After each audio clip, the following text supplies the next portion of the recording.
O incrível construtor de pontes. É claro. O vovô! Fala alguma coisa olhando pra cá, vovô.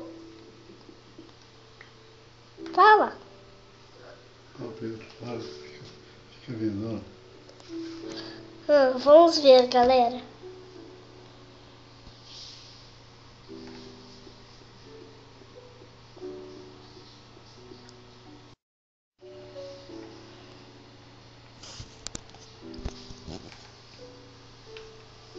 Desculpa por dar esse corte, galera.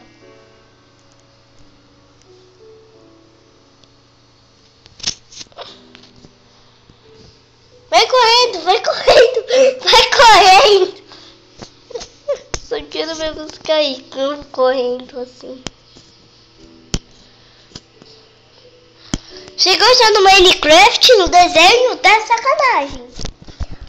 Olha pra cá e diz como você chegou. Vai, vô. Apertar, eu não tô conseguindo chegar. Ajuda. Que não...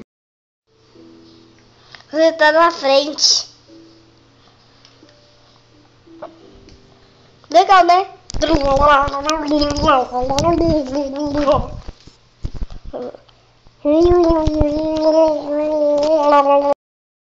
Nossa! Então, vô, fala alguma coisa olhando pra cá. Rápido! Mas que passa o tempo e o vídeo fica muito longo!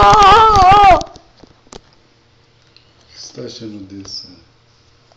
Hã? O que você tá achando desse Minecraft? Ah, tô achando muito bom. Olha, galera, eu ia dormir, mas eu vi que o vovô tava chegando. Eu tô aqui na nossa casinha e o vovô tá aqui.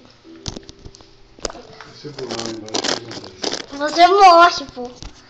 Deixa eu ver você pulando. não tem mar lá embaixo? Não, não tem, né, Pedro? Tem, é claro que tem. Desculpe, galera. Desculpe. Que não deu pra. É que eu ia fazendo o controle do vovô e não dava pra segurar com as duas mãos ao mesmo tempo. Então, galera, eu vou pedir tchau, porque esse vídeo já tá ficando longo.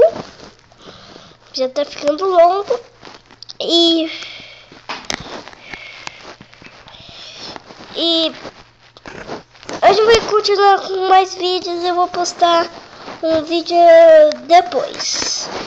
Espero que vocês tenham gostado. Então deixa o like nesse vídeo, favorite se você quiser e se inscreva no canal. Quer dizer, eu não tenho canal ainda, mas eu vou inventar um. Bom, pessoal, espero que vocês tenham gostado. Então, adeus. Quer dizer, tchau.